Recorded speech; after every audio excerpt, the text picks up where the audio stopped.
Alors Jésus, tu es venu. Ton amour a vaincu mon péché. Rien ne peut nous séparer. Oh, ce nom est si glorieux. Oh, ce nom est si glorieux. Le nom de Jésus-Christ, mon roi. Oh, ce nom est si glorieux. Sa beauté sans pareil. Oh, ce nom est si glorieux. Le nom de Jésus. Oh, ce nom est si glorieux. Le nom de Jésus.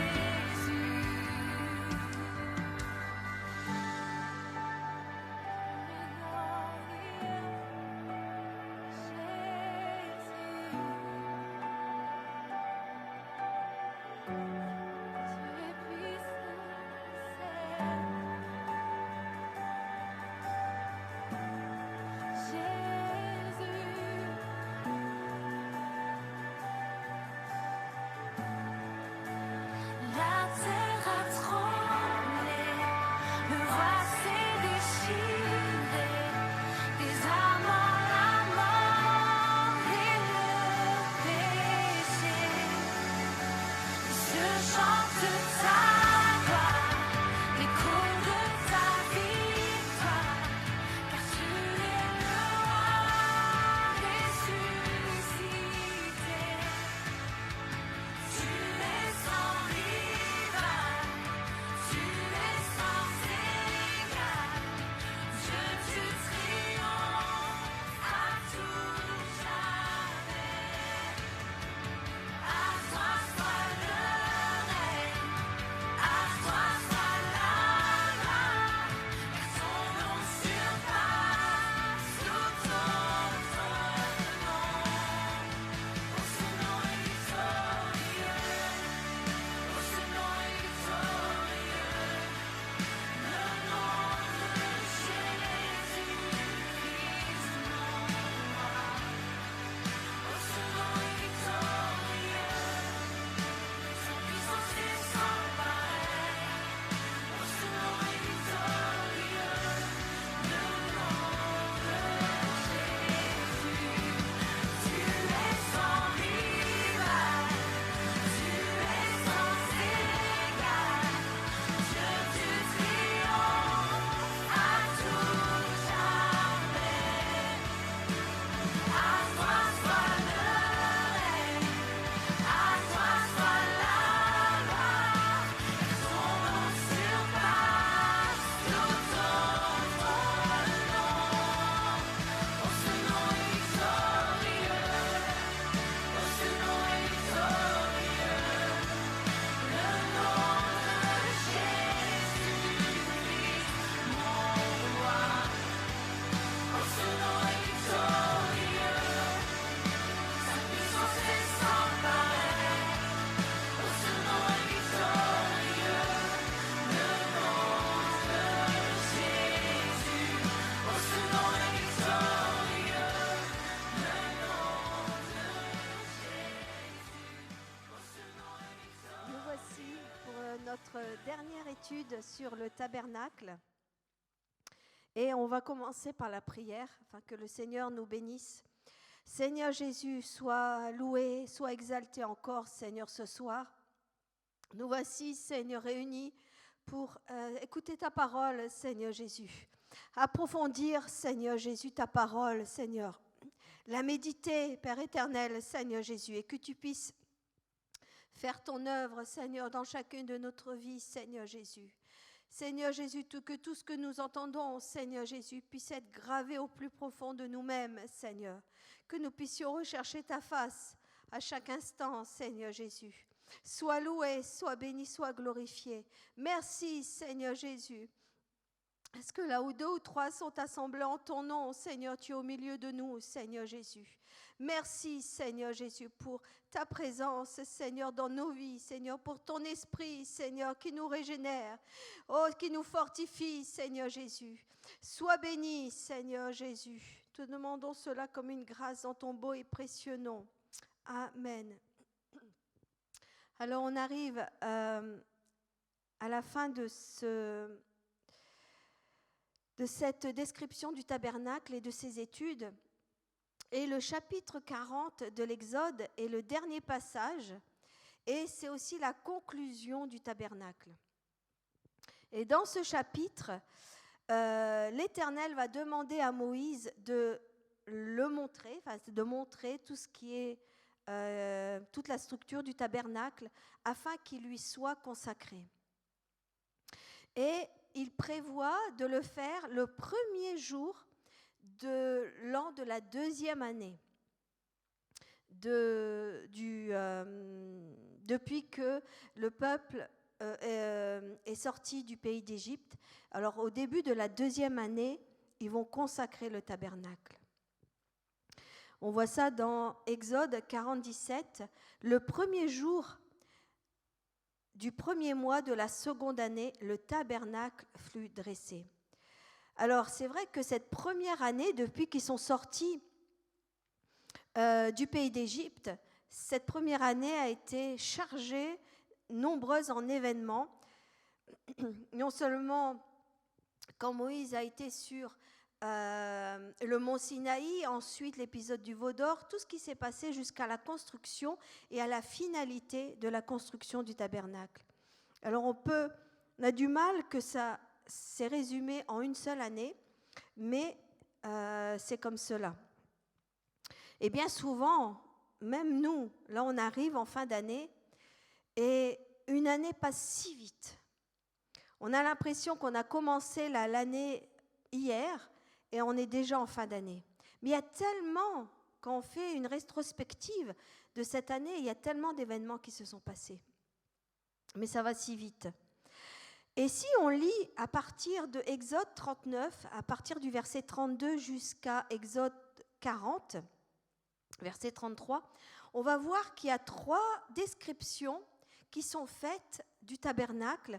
On a l'impression que c'est une répétition, mais chacune des descriptions a une signification. Tout d'abord, on voit dans Exode 39, versets 32 à 43, « Ainsi furent achevés tous les ouvrages du tabernacle de la tente d'assignation. Les enfants d'Israël firent tout ce que l'Éternel avait ordonné à Moïse. Ils firent ainsi. On amena le tabernacle à Moïse, la tente et tout ce qui en dépendait, les agrafes, les planches, les barres, les colonnes et les bases. » Et au verset 43, Moïse examina tout le travail et voici, il l'avait fait comme l'Éternel l'avait ordonné, il l'avait fait ainsi et Moïse les bénit. Alors la première description récapitule un petit peu tous les éléments qui ont été mis en place au fur et à mesure que Moïse les inspecte. Et là, dans cette description, on voit que les éléments qu'ils amènent vont de l'extérieur à l'intérieur du tabernacle. On avait déjà vu ça, que c'était l'homme qui vient vers Dieu. La deuxième description, on voit ça au chapitre 40 et au premier verset. L'Éternel parla à Moïse et dit, « Le premier jour du premier mois, tu dresseras le tabernacle, la tente d'assignation, tu y placeras l'arche du témoignage et tu couvriras l'arche avec le voile. » Et le dernier verset de la description dit, au verset 16, « Moïse fit tout ce que l'Éternel lui avait ordonné, il fit ainsi. » Alors la seconde description détaille les ordres de Dieu pour la construction du tabernacle. Et là, on va du plus sacré jusqu'à la structure. C'est-à-dire que là, c'est Dieu qui vient vers l'homme. Et la troisième description, qui commence à partir du verset 18, « Moïse dressa le tabernacle, il en posa les bases, plaça les planches et les barres et éleva les colonnes. » Et le dernier verset, c'est le verset 33, « Il dressa le parvis autour du tabernacle et de l'autel, et il mit le rideau à la porte du parvis. Ce fut ainsi que Moïse acheva l'ouvrage. Alors là, cette troisième description, c'est l'exécution de Moïse à l'ordre de Dieu. Et là, bien sûr, comme toute construction, on va commencer par les bases, on va commencer par les fondations, jusqu'à meubler l'intérieur. Alors, ces trois textes pourraient sembler une répétition, mais en fait, il y a des leçons à retenir. Non seulement il faut montrer l'exigence de Dieu, non seulement dans tout ce que Dieu avait ordonné à Moïse, il était exigeant. Il répète plusieurs fois. Pourquoi ? Parce que ça a de l'importance. Et aussi, Moïse a pris le soin d'être en conformité, non seulement à la pensée, mais à la volonté de Dieu pour l'exécution du tabernacle. Il voulait être fidèle. Pourquoi ? Parce que s'il ne faisait pas cela, il y a des sanctions qui allaient venir. Et on voit que la volonté de Dieu était de faire de ce temple sa résidence, mais ce n'était pas simplement qu'une formalité. Les travaux ont été menés avec exactitude et Moïse s'est attaché à tout faire et il nous est dit selon le modèle présenté sur la montagne. Lorsqu'il était seul avec Dieu, lorsqu'il était dans le lieu secret avec Dieu sur la montagne du Sinaï, il voulait faire tout comme Dieu lui avait montré. Et ça doit nous rappeler à quel point l'Éternel est exigeant et la nécessité de nous conformer à sa volonté dans les moindres détails de notre vie. Et comment on peut découvrir sa volonté ? Avec les deux encres que je vous ai déjà parlé, la parole et la prière. La définition d'une encre, c'est un objet qui est lourd, en métal, qui est destiné à stabiliser les bateaux, que ce soit dans les fonds rocheux, vaseux ou sableux. Et c'est ce que doivent faire ces deux encres qui sont la parole et la prière. C'est que dans des endroits qui sont instables, des endroits qui sont difficiles, quand l'adversaire va essayer de nous déstabiliser, ces deux ancres doivent nous stabiliser dans la parole de Dieu et la prière, doivent nous tenir stables dans la foi.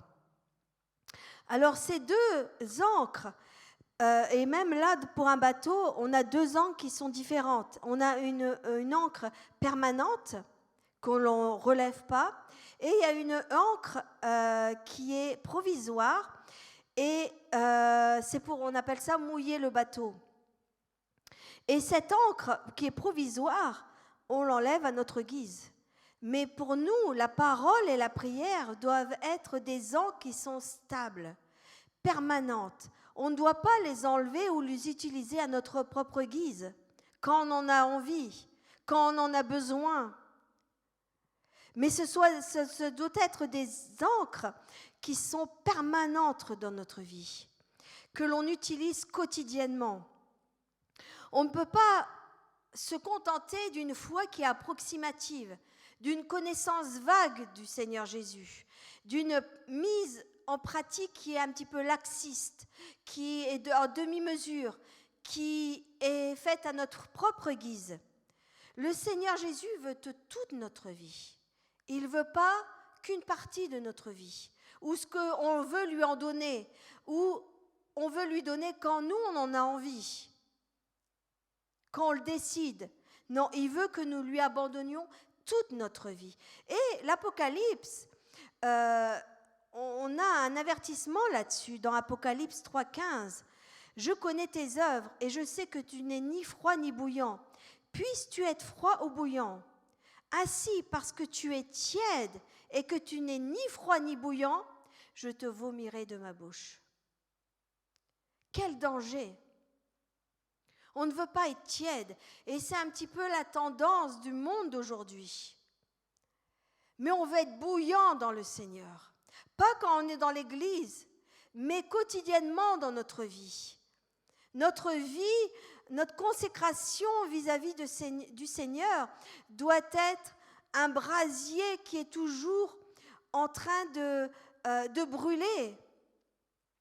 Ça doit être quelque chose qui vit au quotidien. Et on a vu de nombreux exemples au cours de ces études où la négligence vis-à-vis des ordres de Dieu ont entraîné des drames. Et Jérémie insiste dans le chapitre 48 au verset 10, « Maudit soit celui qui fait avec négligence l'œuvre de l'Éternel. » 2 Timothée 2,15 « Efforce-toi de te présenter devant Dieu comme un homme éprouvé ou une femme éprouvée, un ouvrier qui n'a point à rougir, qui dispense droitement la parole de la vérité. »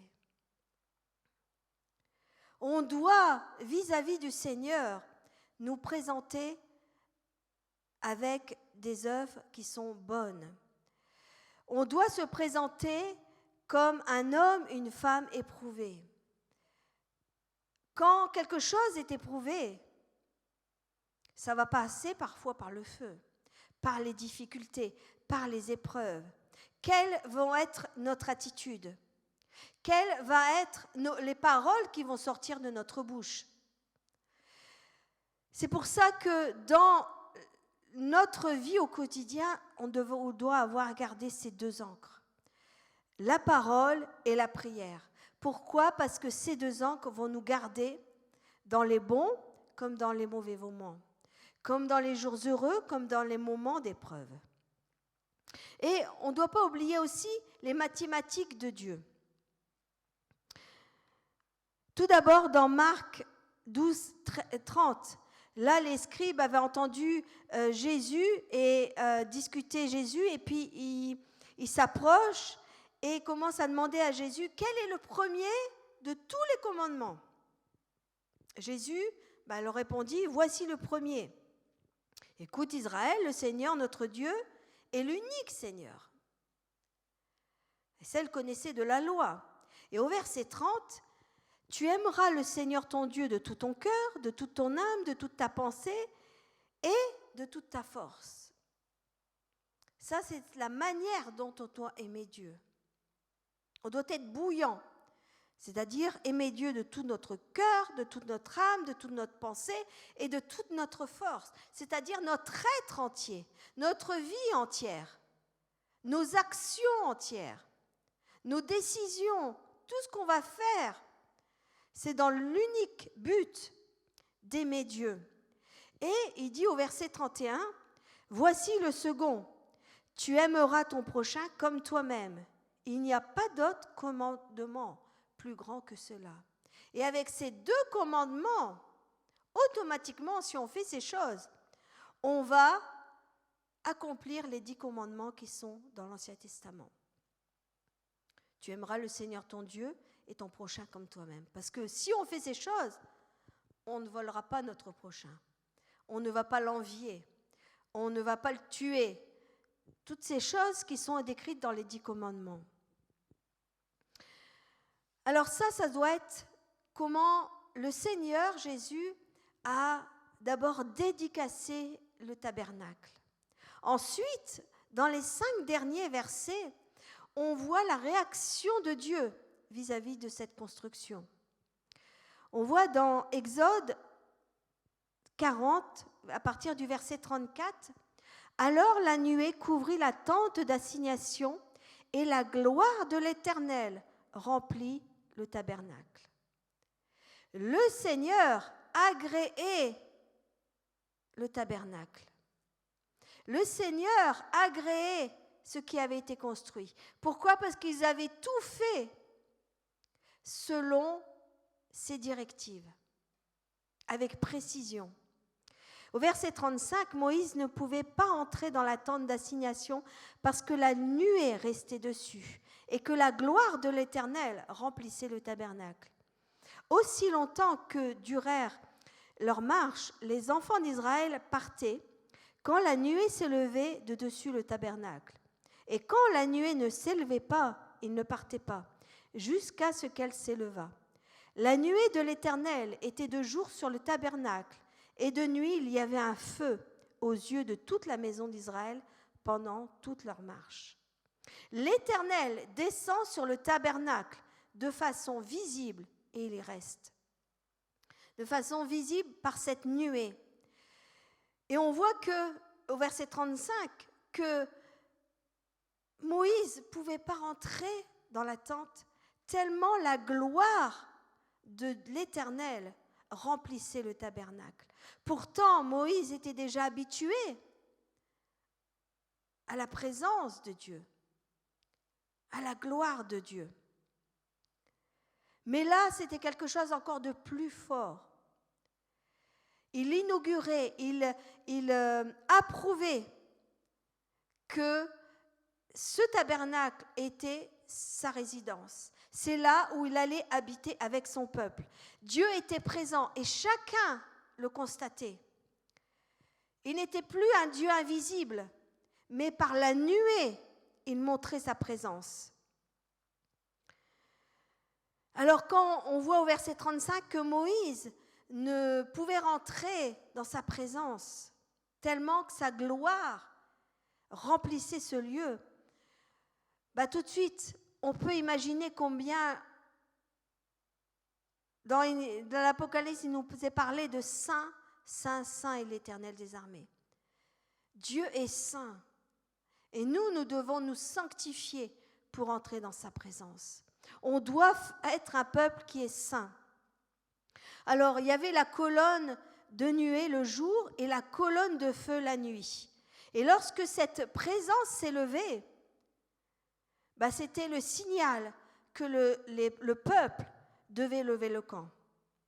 Mais quand cette nuée restait sur le tabernacle, il ne bougeait pas. Alors cette colonne de nuée dirigeait le peuple dans ses départs et ses arrêts. Et c'était visible de tous. Alors on avait une différence entre cette colonne de nuée qui s'élevait et qui donnait l'ordre de partir au peuple, mais aussi cette nuée qui restait constamment sur le tabernacle, où on parle de la Shekinah de Dieu, la présence de Dieu, qui était visible de tous. Mais que ce soit la colonne de nuée ou la Shekinah, la nuée, tous deux révèlent la présence de l'Éternel. Et la présence de l'Éternel, la présence de Dieu se manifeste aussi aujourd'hui par son esprit. On ne le voit pas, mais on ressent sa présence. Par son esprit, on peut voir par contre des miracles, des signes et des prodiges qui sont faits par l'Esprit de Dieu. Alors, quelle gloire que nous avons, cette assurance que Dieu était au milieu de son peuple. Il ne le visitait pas seulement de temps en temps, par épisode, mais il habitait avec lui, au milieu de lui. Et Jésus réside en nous. Il est avec nous. La présence de Dieu ne reste pas dans le sanctuaire lorsque nous venons le dimanche, mais nous emmenons la présence de Dieu avec nous, par l'Esprit de Dieu qui est en nous. Et nous devons entretenir cette présence de Dieu. Nous devons être renouvelés du Saint-Esprit pour que cette présence soit continuellement renouvelée en nous. Alors, on ne doit pas oublier 3 choses qui ont rendu possible cette présence divine. Dans le tabernacle, on avait déjà vu qu'il y avait un élan de générosité, de consécration qui avait saisi le peuple. Ils avaient donné joyeusement et avec une abondante... des abondants dons qui surpassaient même les besoins. Ils ont donné avec consécration et générosité. Seuls avaient travaillé aussi ceux que Dieu avait lui-même désignés ou qualifiés. Lorsque nous donnons notre vie au Seigneur, Dieu déjà nous qualifie à son service. Lorsque nous recevons son esprit, nous sommes prêts pour le servir. Nous sommes qualifiés pour le servir. Nous sommes des ouvriers qualifiés pour le servir. Maintenant, ça appartient à nous de se mettre à l'œuvre, de mettre ces qualifications au service du Seigneur. Et la troisième chose qui a rendu que cette présence divine, c'est que le plan de Dieu avait été suivi sans modification. Il avait été suivi scrupuleusement. Alors, on est assuré que la présence de Dieu, que le Seigneur nous bénira par sa présence si nous faisons ces trois choses. Si on donne généreusement au Seigneur, que ce soit dans nos finances, dans nos dîmes, dans nos offrandes, dans notre consécration, dans notre temps, mais aussi si nous mettons à son service toutes nos capacités qu'il nous a données. Acte 1:8, et vous recevrez une puissance, le Saint-Esprit survenant sur vous, et vous serez mes témoins. Et aussi suivre le plan de Dieu qu'il nous a donné dans sa parole, sans modification, tel qu'il est. Et on est assuré de sa présence. Par contre, lorsque Israël s'est sédentarisé, cette présence visible ne s'est plus manifestée. Lorsque le peuple est arrivé à Canaan, qui était le lieu promis, c'était leur but, la nuée qui leur servait de guide jusqu'alors n'avait plus lieu de se manifester. Lorsque nous sommes approchés de Dieu pour la première fois, lorsque nous avons donné notre vie au Seigneur, il s'est passé des choses exceptionnelles dans notre vie. On s'en souvient toute notre vie. Et pourtant, parfois, on peut s'éloigner de lui. Et peut-être même sans s'en apercevoir. N'oublions pas que le diable est insidieux. Il va venir rusé comme un serpent. Il va venir tout doucement. Si on n'est pas alerte. Jésus est venu, quand on l'a accepté, on lui a ouvert tout grand notre vie, tout grand notre cœur. Mais si nous décidons de partir, le Seigneur laisse toujours sa main ouverte. On peut partir de sa main comme on le désire. Le choix nous appartient. Par contre, si le diable peut vous accrocher, vous attraper, lui il va essayer de vous serrer. Lui il va essayer de vous garder dans sa main pour ne plus vous lâcher. Mais le Seigneur laissera toujours sa main ouverte pour entrer et sortir.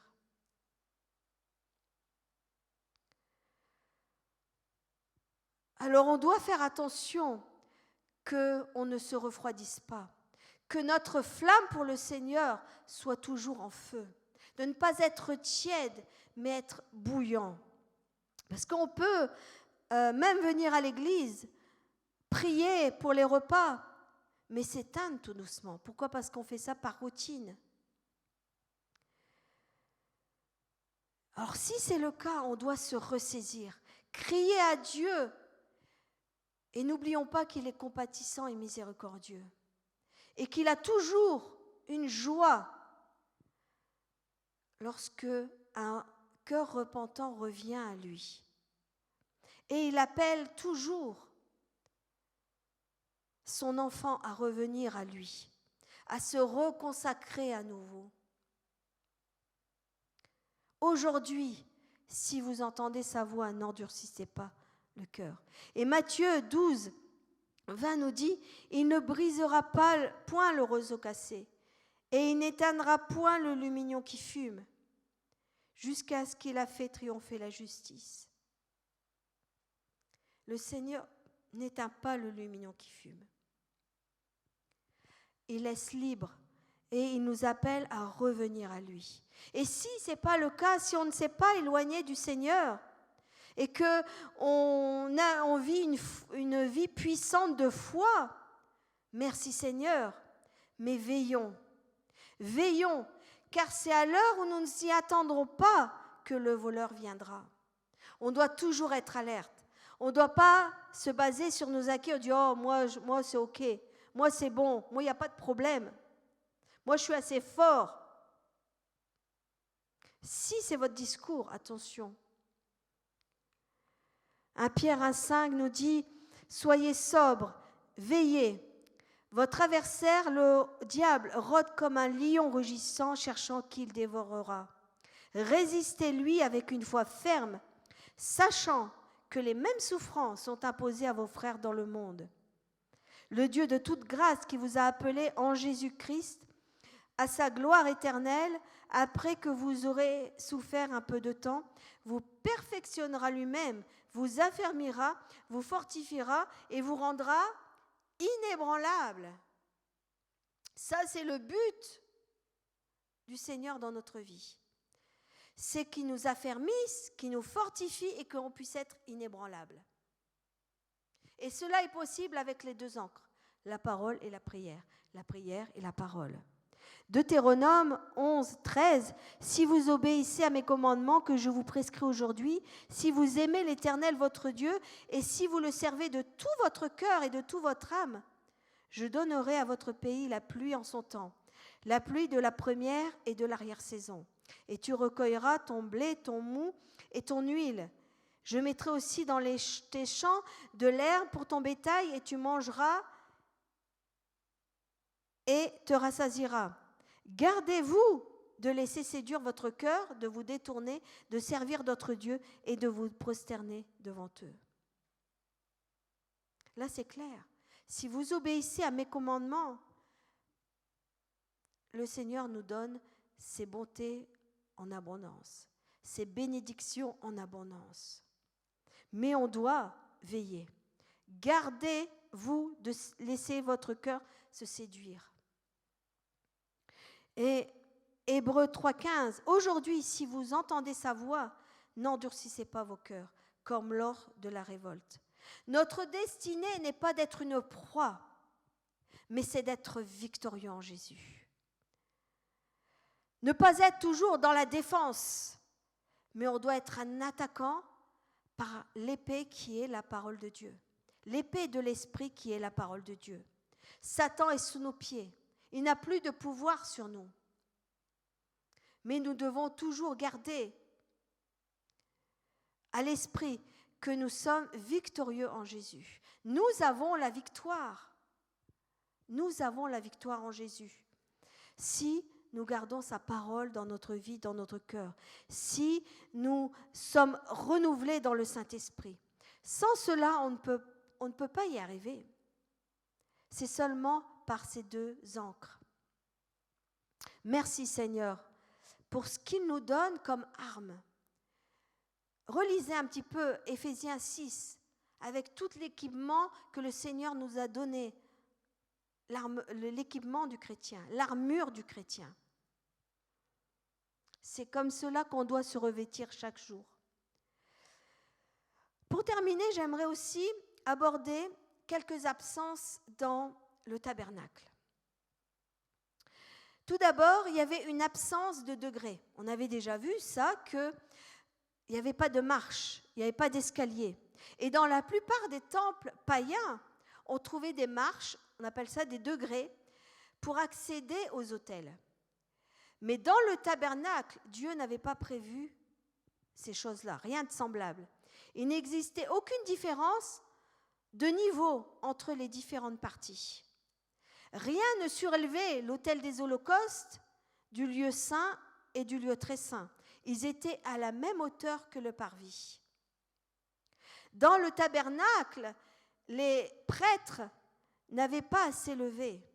Ils demeuraient toujours au niveau du sol, car c'est Dieu qui descendait vers eux. Tandis que dans les temples païens, c'est l'homme qui va vers leur Dieu.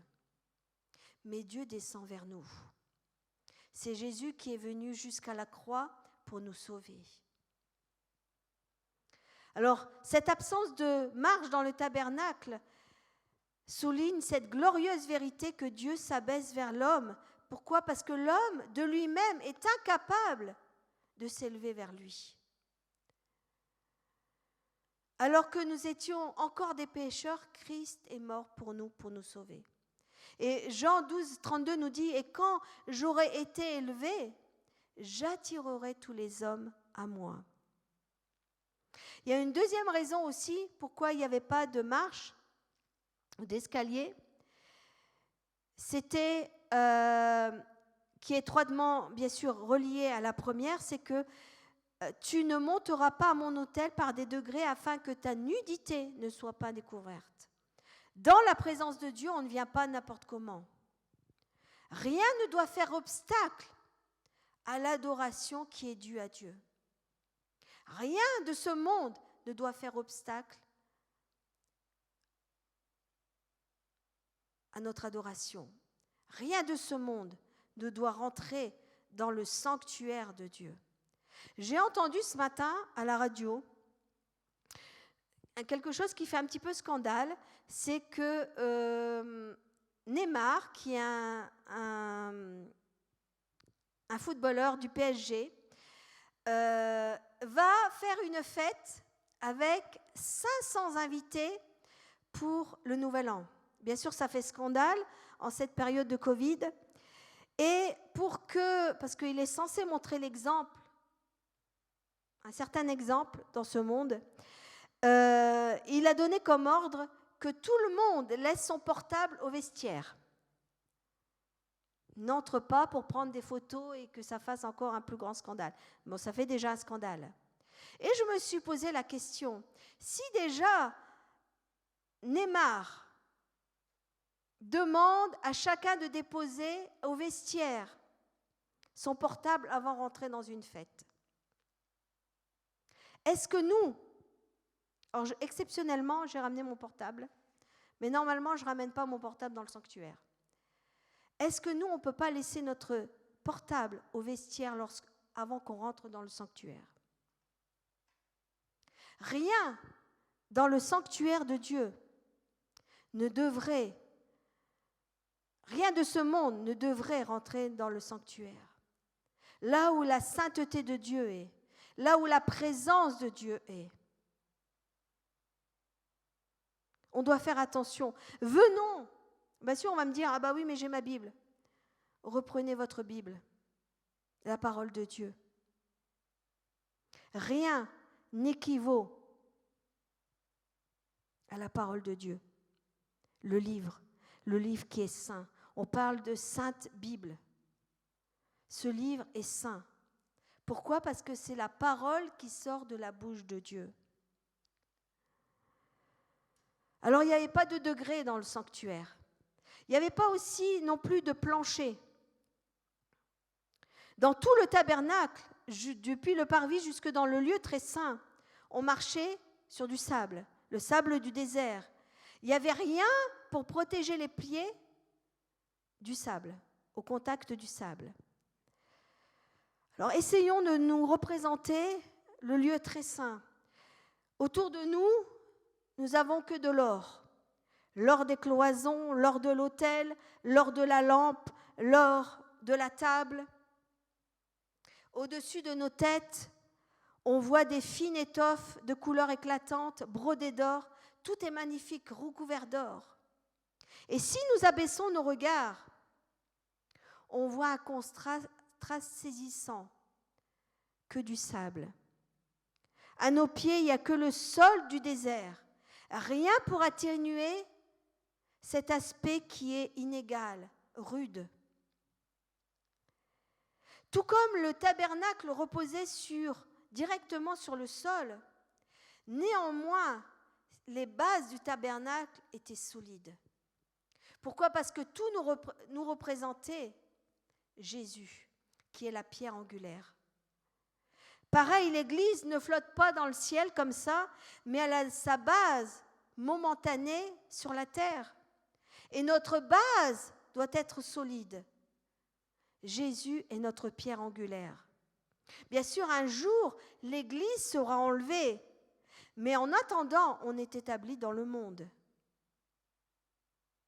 Et Jésus, lorsqu'il était sur la terre, priait son Père céleste et disait « Je ne te prie pas de les ôter du monde, mais de les préserver du mal », en parlant des siens, c'est-à-dire de son Église. Alors c'est vrai que le croyant, on est entouré quand on découvre la parole de Dieu, quand on ressent la présence de Dieu, quand on voit des signes, des prodiges et des miracles, qui sont aussi des choses, des vérités qui nous sont révélées par la foi. Néanmoins, on en garde aussi le contact avec les réalités terrestres.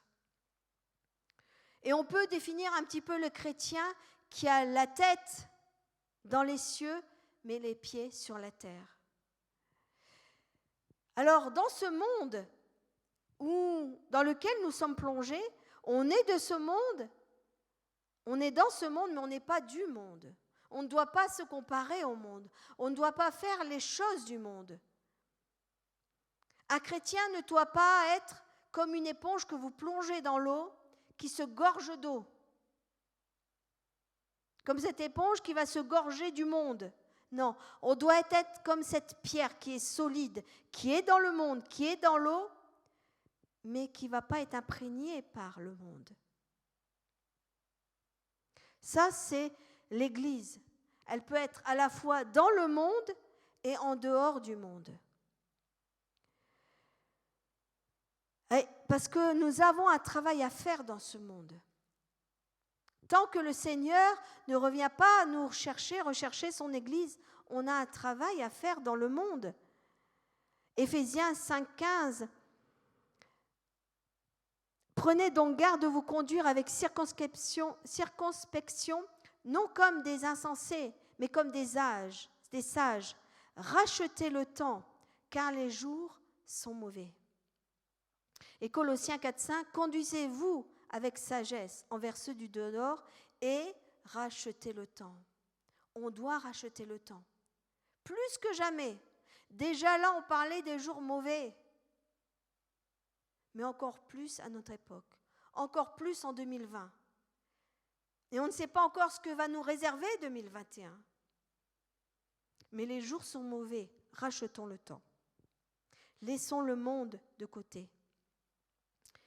La troisième absence, c'est qu'il n'y avait pas de siège dans le tabernacle. Dans toute la description du tabernacle, il est fait mention d'aucun siège.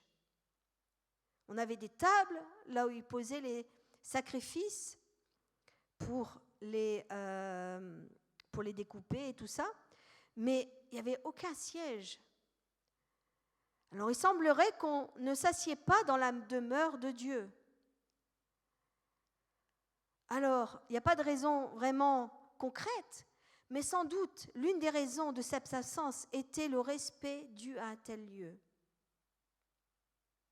Première raison. Lorsque les sacrificateurs pénétraient dans le tabernacle, c'était pour s'acquitter de leur service, de faire ce qu'ils devaient faire. Et leurs tâches étaient nombreuses, on l'avait vu. Dans le parvis, c'était d'offrir des holocaustes, se laver dans la cuve d'airain. Dans le lieu saint, il fallait faire fumer l'encens, entretenir la lampe, renouveler les pains de proposition, etc. Le tabernacle était pour eux un lieu d'activité. Personne n'était inactif dans le tabernacle. Personne n'était spectateur dans le tabernacle. Tout le monde était acteur. Tout le monde avait quelque chose à faire. Tout le monde avait un travail à faire. Et n'oublions pas que cette activité est l'image de celle que le croyant, le chrétien doit avoir dans l'Église. Dans l'intercession, dans sa consécration, dans la communion, dans la louange, dans l'évangélisation et encore plein d'autres domaines où on peut faire un service de consécration qui est dû à Dieu par chaque chrétien. Le chrétien, lorsqu'il est appelé, n'est pas pour être inactif. Et ça, on l'a déjà vu maintes fois au cours de ces études. Là, les prêtres de l'Ancienne Alliance étaient pour un temps limité dans le tabernacle. Mais dans la Nouvelle Alliance, notre activité ne cesse jamais. Nous sommes au service 24 heures sur 24. Notre service, ce n'est pas lorsque nous venons dans le bâtiment et que nous avons un service à faire, ou lorsque nous louons le Seigneur, mais c'est 24 heures sur 24. L'Église est au service en tout lieu, toute la journée. Alors l'absence de siège dans le tabernacle signifie que le croyant est appelé à une activité permanente, car il sert Dieu dans tout ce qu'il fait, que ce soit dans l'Église, dans sa famille, au travail, dans les transports, on doit refléter Christ.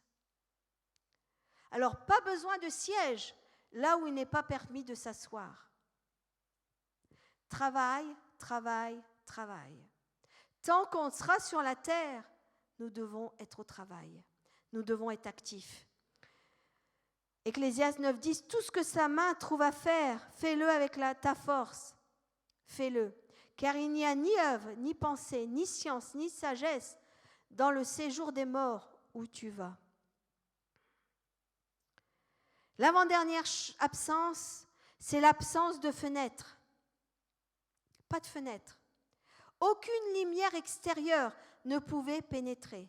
Seul le chandelier éclairait le lieu saint.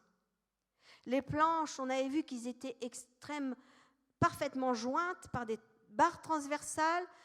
Aucun ray de lumière ne pouvait transparaître. N'oublions pas que ces barres et c'était l'Église qui se sert les uns les autres pour former un solide assemblage, et aucune lumière dans le tabernacle. Les sacrificateurs, les Lévites, pouvaient vaquer à leur sainte fonction sans aucun spectacle extérieur. Rien ne pouvait perturber leur service. Rien ne venait les déranger ou même attirer leur regard, ne serait-ce qu'un seul instant. Tout d'abord pour le respect de la sainteté de Dieu. Ensuite, pour s'acquitter correctement de leurs tâches. Pourquoi ? Parce qu'ils devaient faire les choses scrupuleusement, comme Dieu leur avait demandé de faire. Or, si on ramène ça au domaine spirituel pour nous, tout d'abord, la lumière qui éclaire l'Église est celle qui vient de Jésus lui-même. Il est interdit d'avoir recours à une autre lumière que celle de la parole de Dieu. Cette lumière doit être dirigée par la sagesse de Dieu et non celle d'un homme. Et la deuxième chose, c'est que lorsque nous sommes occupés au service du Seigneur, nous n'avons pas à regarder au dehors. Qu'est-ce que ça veut dire ? C'est que lorsque nous lisons notre Bible, dans notre dévotion quotidienne, lorsque nous prions, lorsque nous participons à un culte dans l'assemblée, on doit fermer toutes les ouvertures qui pourraient nous déranger de notre service dans le sanctuaire. C'est pour ça, mettez le monde au vestiaire quand vous rentrez dans le sanctuaire.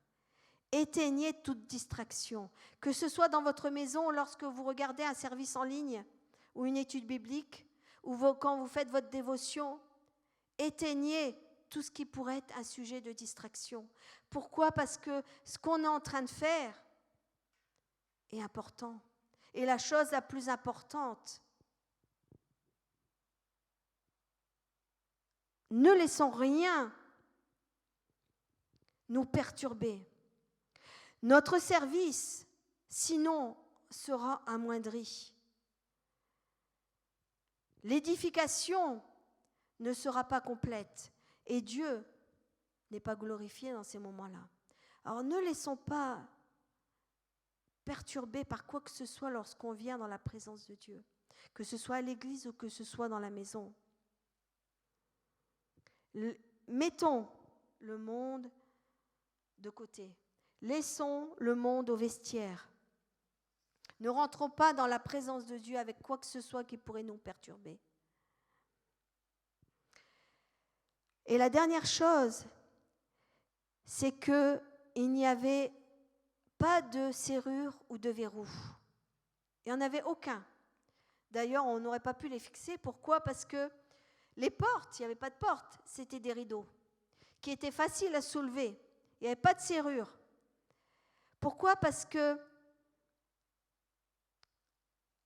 l'amour de Dieu, bien sûr, ces rideaux, quand on rentrait dans le lieu saint ou le lieu très saint, ces rideaux servaient à séparer l'homme pécheur de la sainteté de Dieu. Mais son amour a aménagé une porte qui n'est pas close, qui n'est pas infranchissable, mais juste un rideau, où même cette séparation, ce rideau a été déchiré de haut en bas, où nous avons libre accès dans la présence de Dieu. Et le Seigneur crie encore, venez à moi, venez à moi. Aujourd'hui, si vous entendez sa voix, venez à moi. La porte du Seigneur est grand ouverte. L'amour du Seigneur est grand ouvert pour que nous puissions venir à lui. L'amour de Dieu ne cesse d'appeler l'homme, même si sa justice écarte le pécheur, mais son amour attend celui qui s'approche de lui et le couvrir par son sang précieux. Son amour attend le pécheur repentant et il veut nous couvrir par son sang. Alors on avait vu qu'il y avait 3 rideaux qui se sont présentés, non seulement le premier qui donnait accès au parvis, le second au lieu saint et le troisième au lieu très saint. Mais chacun d'eux est-il l'image de Christ.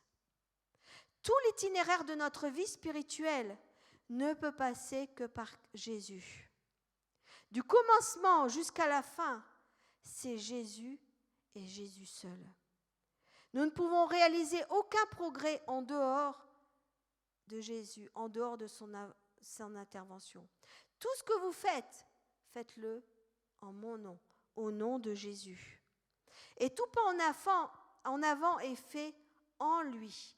Il est la porte qui donne accès à toutes les bénédictions. Sans lui, nous ne pouvons rien faire. Et nous devons louer le Seigneur pour sa présence, pour son amour qui nous renouvelle jour après jour, son amour qui nous a sauvés, son sang qui nous a purifiés.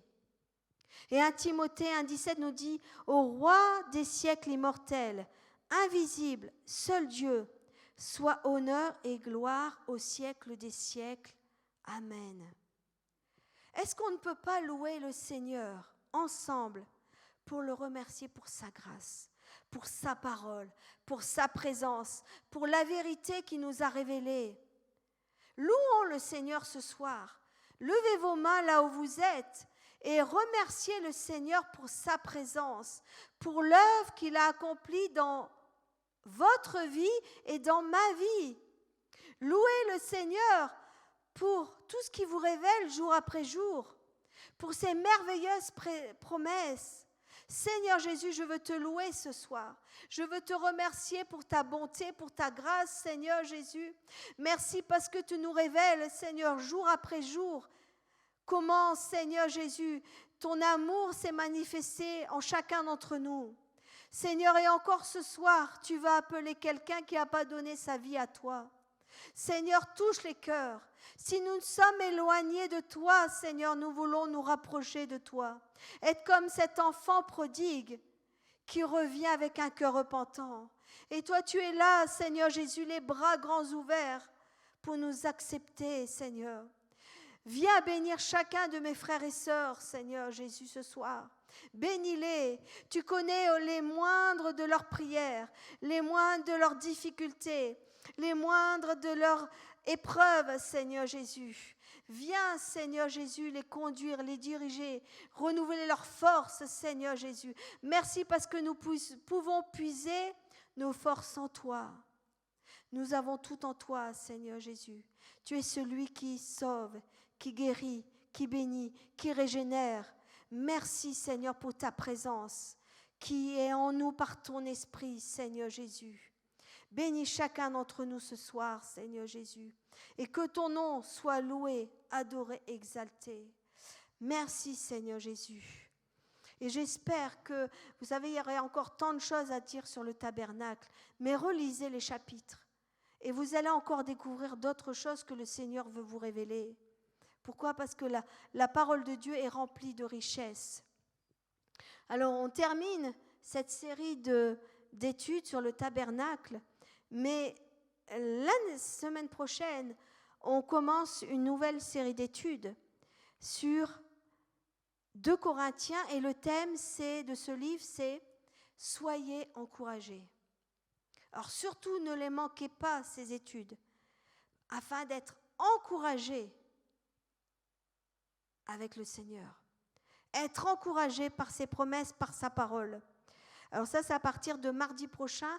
Et exceptionnellement, mardi prochain, comme on va commencer à avoir des réunions de prière sur Zoom toute la semaine, du lundi au vendredi de 20h à 20h30, exceptionnellement, mardi prochain, ça sera à 20h45 l'étude biblique. Mais on a rendez-vous sur Zoom pour la prière à 20h. Que le Seigneur Jésus vous bénisse, qu'il vous garde durant toute cette semaine, et rendez-vous dimanche, soit en présentiel à l'église, soit en ligne. Que le Seigneur Jésus vous bénisse. Amen. Tu étais là